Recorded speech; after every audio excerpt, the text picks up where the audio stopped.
Once a demon possesses somebody or gets into their life, he starts setting about trying to drive certain kinds of vices and thinking patterns that conform to his own thinking patterns, so that it's easier to get you to do the things that he wants you to do.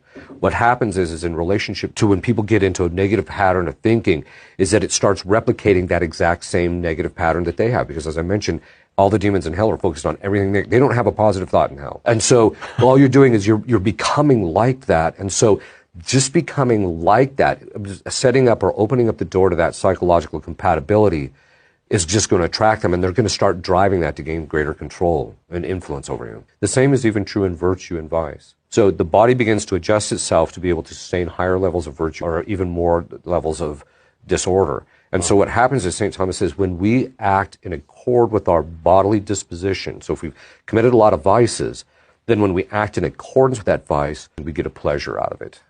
When we act contrary to our disposition, it's painful. And we know that from our own experience, that when we start fasting or starting to overcome a vice, it's painful, right? But then as time goes on, then the body begins to suffer, and it actually becomes delightful to perform the action. The other part is something that Aristotle said, which is, as you go in virtue, then what happens is that you get an actual delight in the faculty in performing that act. The same is also true about vice.